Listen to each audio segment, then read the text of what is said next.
Olá pessoal, tudo bem com vocês? Seja bem-vindo a mais uma aula do CPC Sem Frescuras. Nessa semana estamos numa semana super especial, ó, na tela já está aqui. Hoje eu vou falar exclusivamente com você que vai prestar a prova do TRF3 e você sabe que para que você tenha um bom desempenho nessa prova é crucial que você garanta que você vá firme, forte, seguro para sua prova em relação à matéria de Direito Processual Civil. E é isso que eu vou tentar mostrar para você aqui nessa semana. Então serão 2 aulas gravadas só para você que está cadastrado na nossa semana. E são aulas super atualizadas, então são fresquinhas, eu acabei de gravar para você de forma gratuita. E no domingão a gente vai fazer aquela super aula ao vivo que ela vai ser imperdível. Então você já agenda aí, domingão, aula ao vivo, às 20 horas, direto do meu canal do YouTube, que eu vou continuar essas aulas que nós estamos aqui realizando durante a semana, e o conteúdo dessas 3 aulas é realmente imperdível. Então, inicialmente eu já disponibilizei para você, já faz um tempo, este material que está aqui na sua tela, que é o edital por artigos do TRF3. Bom, professor, o que nós temos dentro desse edital por artigos? Nós temos os tópicos, que é cobrado no seu edital, bem como os artigos correspondentes. Então esse material, ele é gratuito. Eu vou deixar o link aí para vocês baixarem em algum lugar desse vídeo ou abaixo, vai ter um link para você poder baixar. Para que serve esse material? Para você saber quais são os tópicos que você vai passear agora nessa reta final. Como é que eu estudo nessa reta final? Então você vai estudar de forma estratégica aqueles artigos que são mais cobrados dentro desses temas aqui. Então, o que eu quero dizer para você? Você pode separar o estudo do CPC Sem Frescuras em 4 blocos. Aqui, neste primeiro bloco, o que você vai estudar? Normas fundamentais, jurisdição, competência. Então, hoje, na aula de hoje, eu vou falar com vocês daquilo que é importante de competência. Aí eu tenho a parte das partes dos procuradores, fiquem atentos com gratuidade. Litisconsórcio e intervenção de terceiros, também tema especial e importante. Do juiz, fiquem atentos com a questão do impedimento de suspeição, auxiliares da justiça, atos processuais. Você que estuda comigo, CPC Sem Frescuras, é craque em atos processuais, não precisa se preocupar. Aí depois nós temos um outro grande tema, tutela provisória, fazer uma super revisão sobre isso. Aí eu tenho o procedimento comum, da petição inicial até a sentença. Aí eu quero que você tenha atenção para pedido, revelia, reconvenção. Aí a gente estuda, dá uma passeada pelas provas, sentença, coisa julgada, liquidação de sentença e cumprimento de sentença. Depois nós temos alguns procedimentos especiais, ações possessórias, ação monitória. E aí eu tenho algumas ações, alguns temas que a gente estuda fora do Código de Processo Civil em leis especiais. Para a gente finalizar dentro do CPC, execução também é uma matéria importante. Aí nós temos as leis especiais, desapropriação popular, mandado de segurança. Aí muita atenção para essas 3 leis, ação civil pública, juizados especiais federais e estaduais e a lei do processo judicial eletrônico. Então esse é um super mapa, né? Daquilo, de tudo que vai cair, mas eu preciso estudar tudo? Não, você vai estudar estrategicamente.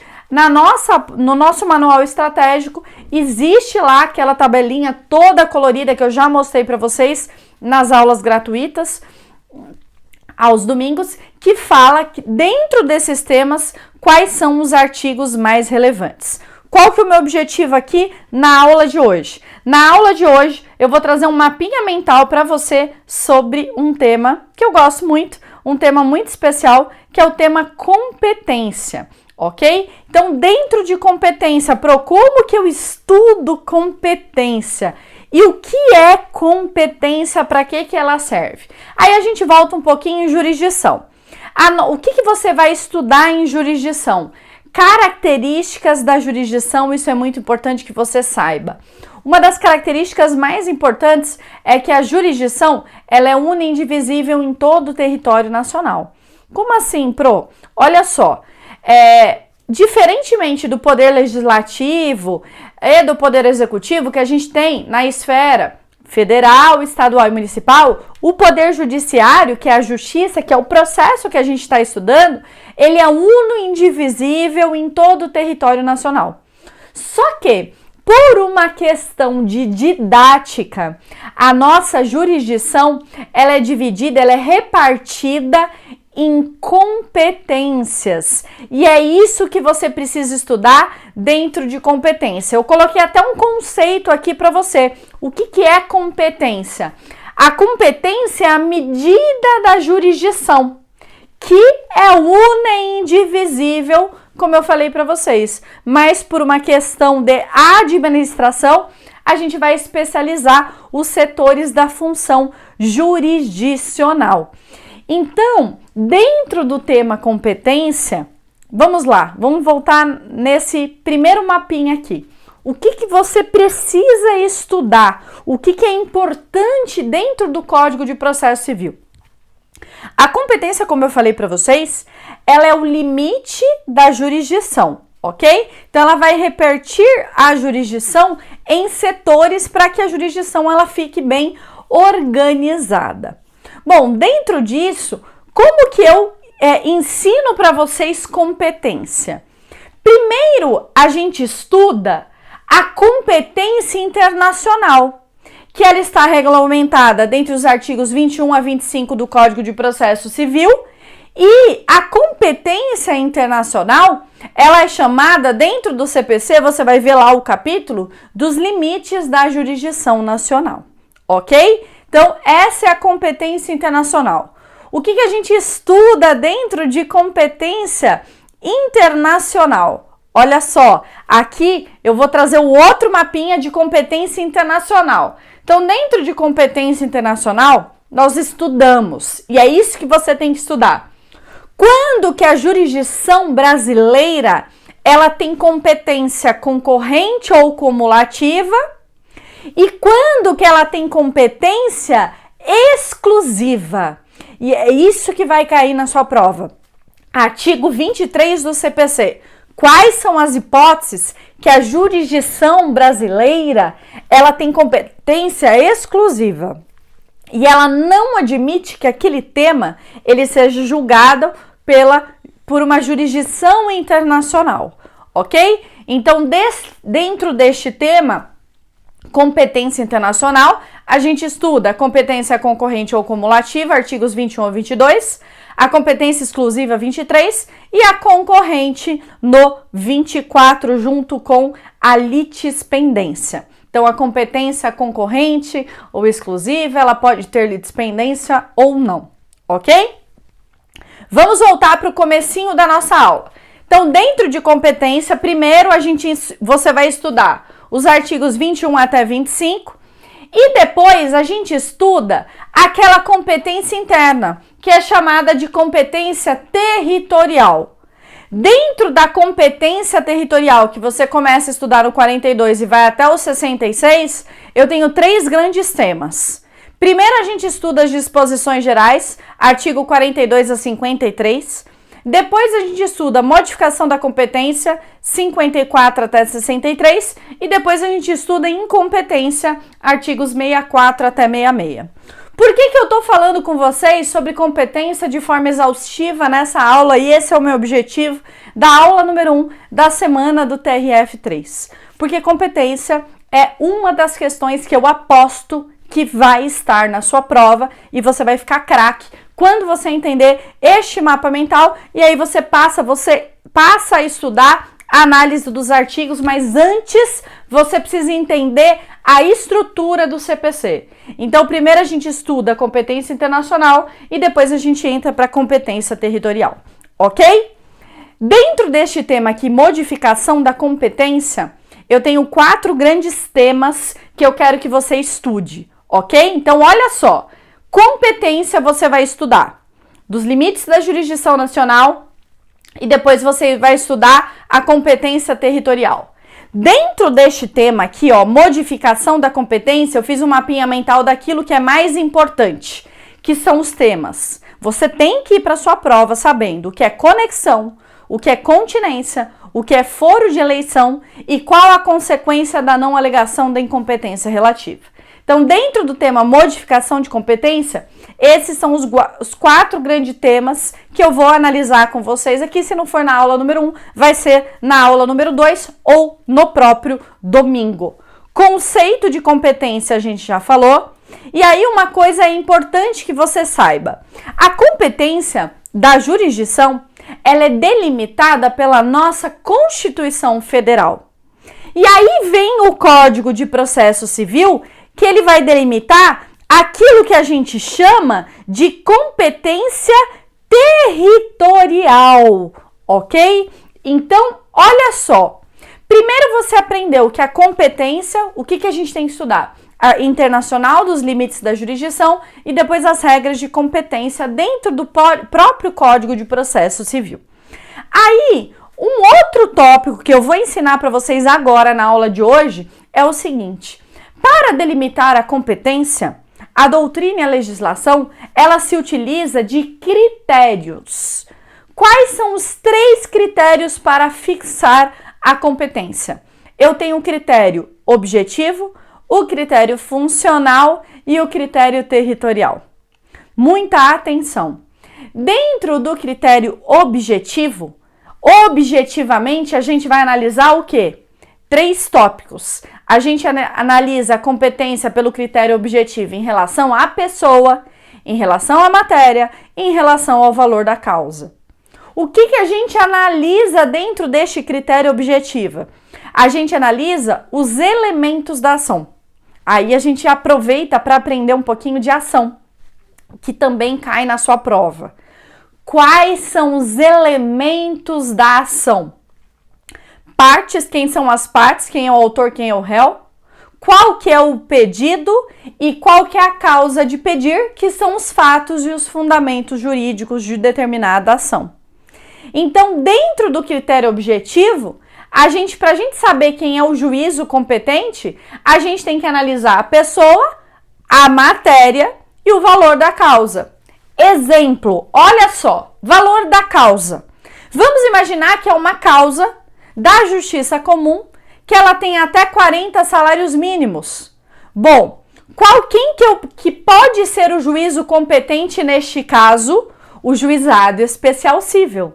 Então, eu uso o critério de competência com relação ao valor da causa. Com relação à pessoa, e aí, com relação à pessoa e matéria, sabe onde isso está regulamentado? No artigo 109 da Constituição Federal. Então, vamos imaginar que o processo, ele envolve alguém que tenha foro privilegiado. Então, eu determino a competência em relação àquela pessoa que está participando do processo. E com relação à matéria, professora, dentro do critério objetivo, aí eu vou mostrar para vocês a competência em relação à matéria, que são as normas da organização judiciária dentro da Constituição Federal. Como que é a nossa justiça? Eu tenho a justiça comum e a justiça especial. Dentro da justiça comum, eu tenho a competência da justiça federal, que está toda no artigo 109, e tudo que não é federal, é residual, ele vai para a justiça estadual. Dentro da justiça especializada, eu tenho a militar, a eleitoral, a militar, a eleitoral e a trabalhista. Então, em relação à matéria, eu tenho justiça comum, justiça especial. Dentro da justiça comum, eu tenho a federal e a estadual. A federal está toda no artigo 109, que é o TRF, agora o concurso do TRF. Tudo que não for federal, ele vai para a justiça comum estadual. Aí, olha só, eu mostro para vocês aqui, de forma muito breve, como que é a organização judiciária dentro da Constituição Federal. Então, eu tenho o STF, o STJ, os TRF, os juízes federais, os tribunais e juízes do trabalho, eleitorais, militares, e depois eu tenho os tribunais dos estados, Distrito Federal e territórios. Ok? Então, olha só, vamos voltar para o nosso critério de competência, e eu tenho certeza que depois que você entender isso, você vai adentrar para o seu estudo e vai ficar muito tranquilo isso para você. Eu tenho um critério objetivo, que analisa a pessoa, a matéria e o valor da causa, já expliquei. Agora eu tenho um critério funcional. Que critério que é esse?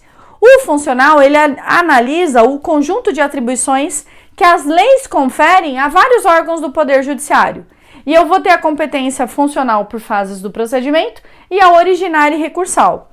O que significa originária e recursal? É quando o processo ele já inicia em segunda instância. Isso é exceção, porque a regra do processo começa em primeira instância. Então, como por exemplo, uma ação rescisória lá do 966 do CPC, essa ação ela já começa em segunda instância. Então, isso é a competência funcional originária e recursal, quando o processo ele já começa na segunda instância. Então, vamos imaginar um mandado de segurança contra ato do juiz de primeiro grau. Ele já vai iniciar lá no tribunal. E pelas fases do procedimento, essa competência funcional é quando eu tenho, por exemplo, vamos imaginar o processo comum, ele vai da petição inicial até a sentença. Se você ainda não conhece o processo comum, eu te aconselho a assistir as minhas 3 aulas de mapa mental, que estão lá no YouTube, que é sensacional para você ter essa ideia do processo. Então, vai da petição inicial até a sentença. E depois, por exemplo, eu tenho a fase do cumprimento de sentença.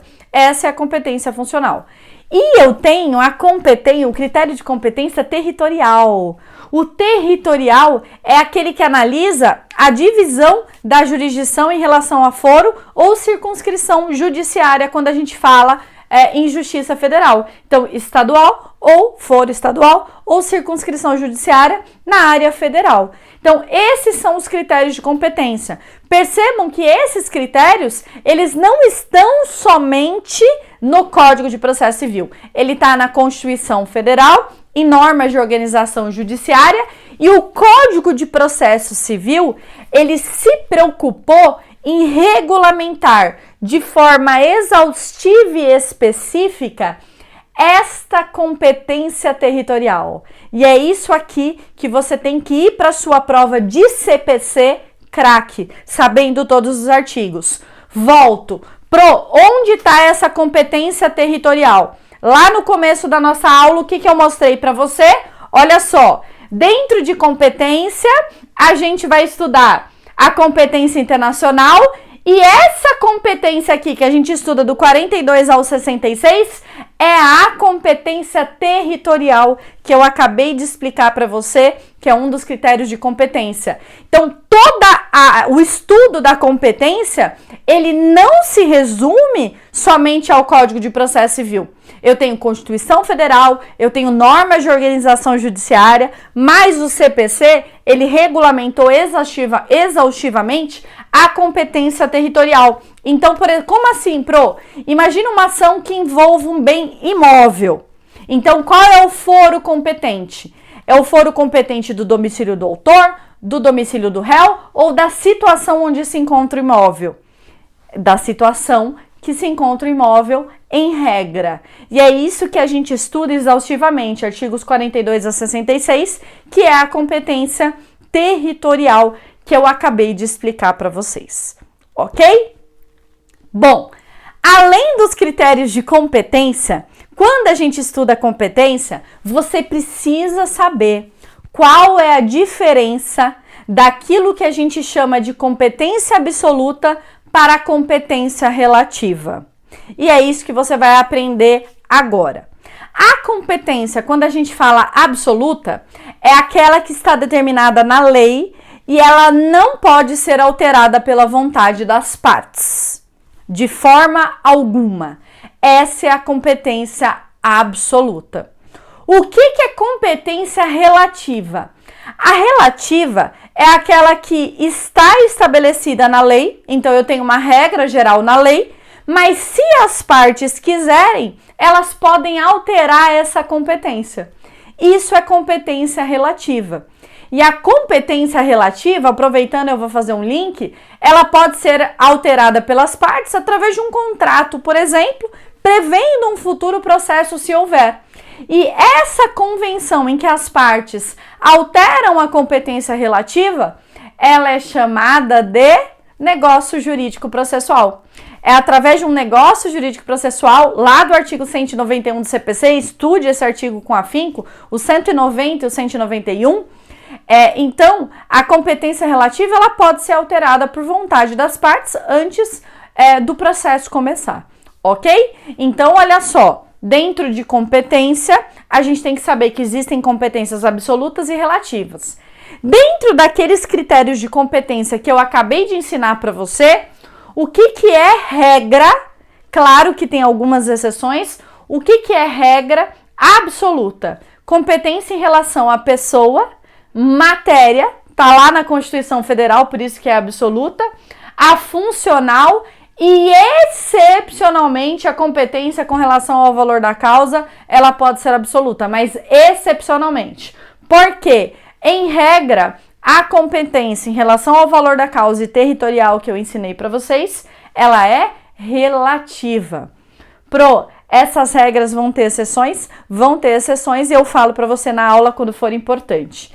Isso cai na prova? Cai na prova porque está regulamentado no Código de Processo Civil. Então, olha só, toda vez que eu tenho competência em relação pessoa, matéria e funcional, é absoluta. Valor da causa é relativa, mas excepcionalmente ela poderá ser absoluta. Então, por exemplo, a galera que estuda comigo o CPC Sem Frescuras para o TJ São Paulo, o que eu falo para vocês? O Juizado Especial Cível, aquele da Fazenda Pública, ele regulamenta que as causas até 60 salários mínimos, se tiver Juizado da Fazenda instalado naquele foro, a competência é absoluta. Ou seja, uma competência em relação ao valor da causa que excepcionalmente é absoluta, porque em regra ela é relativa. Eu vou pegar meu código aqui, segura aí um pouquinho, que eu esqueci de pegar, que está aqui, e eu já vou mostrar isso para você, como que esse mapinha mental ele tá na legislação. Então, lição de casa, você vai estudar os artigos 62 e 63 do CPC. O que o 62 fala? Ele fala que a competência em relação à matéria, pessoa e função, ela é inderrogável, ela não pode ser modificada por vontade das partes. Competência absoluta. E aí o artigo 63, ele fala que as partes podem modificar a competência em razão do valor e território, elegendo, então, valor e território, elegendo o foro onde será proposta a ação oriunda de direitos e obrigações. Ok? Então, pessoal, o que eu quero dizer para vocês? Dentro desse tema competência, antes de você entrar no estudo dos artigos de lei, que foram 2 artigos que eu acabei de explicar para vocês, o 62 e o 63 caput, é importante que você entenda essa estrutura. Entendida essa estrutura, você tem condição de pegar o seu código e estudar, ok? Bom, dentro do tema, vamos lá, o que eu preparei aqui para vocês. Isso aqui já foi. Aqui. Eu vou continuar, como é um tema muito importante, eu sei que vai cair questão de competência, na próxima aula eu vou continuar esse tema aqui com vocês. O que eu quero dizer aqui? Vamos lá, vamos voltar aqui. Olha só. Dentro do tema, lembra que eu falei para vocês? Modificação de competência, tem 4 tópicos que você precisa ir craque para sua prova? Sim. Então, eu quero já indicar a lição de casa. Conexão e continência. Conexão, artigo 55. Continência, artigo 56. Ok? Uma outra questão dentro desse tópico que é importante. Juízo prevento. O que é juízo prevento? Pode existir no processo o fenômeno da conexão e da continência. O que vai acontecer se ocorrer o fenômeno da conexão ou continência? Eu tenho 2 processos que eles estão caminhando e que eles são idênticos ou semelhantes, ok? Aí a gente vai estudar conexão e continência na próxima aula.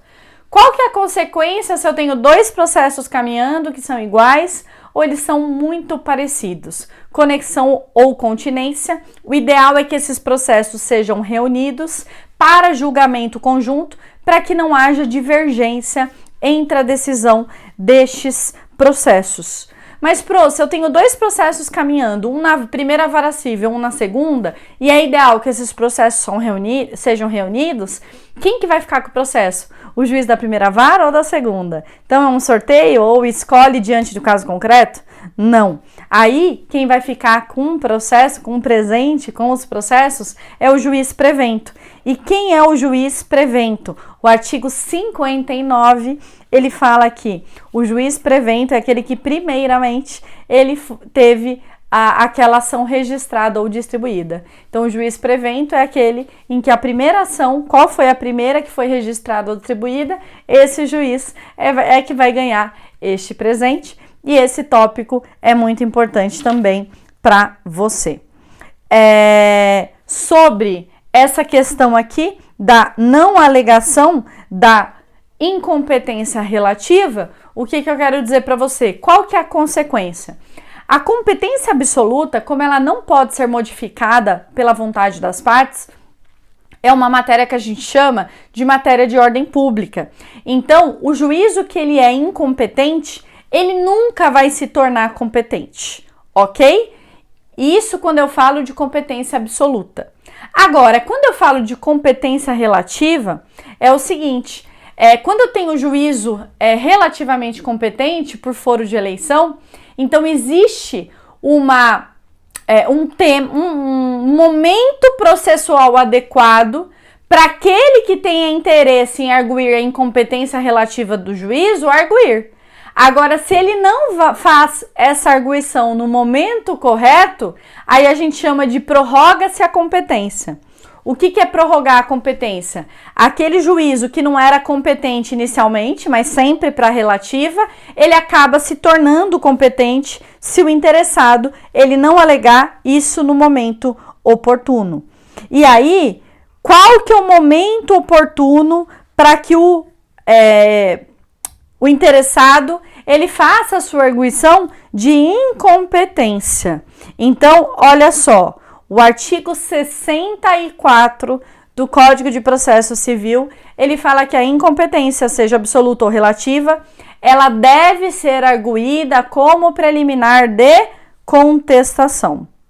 E aí, ele diz o seguinte, que a incompetência absoluta, que é aquela matéria de ordem pública, ela pode ser alegada em qualquer tempo e qualquer grau de jurisdição, e ela deve, olha a palavrinha, deve ser declarada de ofício pelo juiz. O que acontece se a pessoa não argue e a competência é relativa, que é aquela que se prorroga? O artigo 65, ele fala que prorroga-se a competência relativa se o réu não alegar a incompetência em preliminar de contestação. Então, se o réu não alegar, aí prorroga o juiz que era inicialmente incompetente, ele se torna competente. Vamos imaginar que o réu ele faça a arguição de incompetência, seja absoluta ou relativa, na contestação. Por que é o réu que vai arguir a incompetência? Porque é o autor, incumbe ao autor, quando vai distribuir uma ação, ele verificar quem que é aquele juiz que é competente territorialmente para julgar aquela causa. Então, uma escolha do autor. Se o réu achar que aquele juízo está incompetente, o juiz ainda não declarou de ofício, o que o réu faz? Ele deve arguir em preliminar de contestação. No entanto, é só a relativa que cabe preclusão, ou seja, que a incompetência ela se prorroga. Porque, como eu falei para vocês, quando ela é absoluta, ela pode ser arguída em qualquer momento do processo, em qualquer grau de jurisdição.